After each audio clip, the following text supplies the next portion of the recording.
And good morning, everybody. Welcome to the DFS Minute. I'm your host, Michael Rathburn, aka Rath. You can find me on Twitter at FantasyWrath. We've taken a little bit of a pause and approach with the DFS Minute, kind of really saving it for when we got games going on and when we have some industry relevant news and kind of on the off weeks of the state of DFS. But we noticed that we've been doing some learning curve. We got CFB learning curve videos that are going up. We got the How to Win series on DFS college fantasy football. So really kind of focus on some of that stuff right now. But, you know, we have some important industry news to cover. And the first topic that we're going to cover today is the email that PokerStars/Amaya sent out yesterday to its users, which comes at a very interesting time, the middle of July. Now, we've been speculating on the State of DFS show here on RotoCurve about what potentially could happen with PokerStars.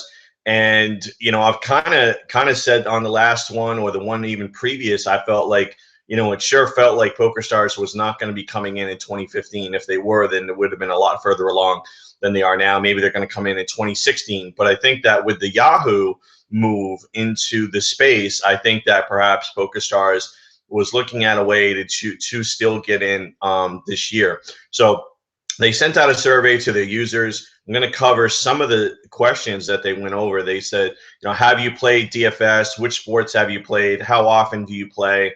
Have you heard of DFS? Are you familiar with DraftKings and FanDuel? How important is it to you? And this is the big one.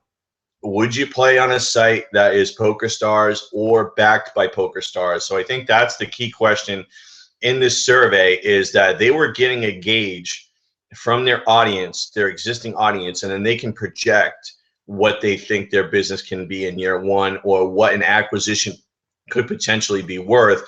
Is it worth their time to jump into DFS? Now, the problem is this really should have been done months ago if they really wanted to decide on NFL for this year. Now, it's kind of late in the game. It's the middle of July. I can't imagine that they would be able to be up and launched within the next 30 to 60 days. I think that's just an impossible task unless you already have something in the works. And this survey was more of a something to just, you know, kind of get some metrics in place. But, you know, we don't really know. We can only speculate on that. But again, PokerStars is sending out a survey to all their users, which is very interesting news. My take is I still don't feel 100% comfortable that they're going to come in 2015. I think that there's still too many question marks. So we'll just have to wait and see what happens.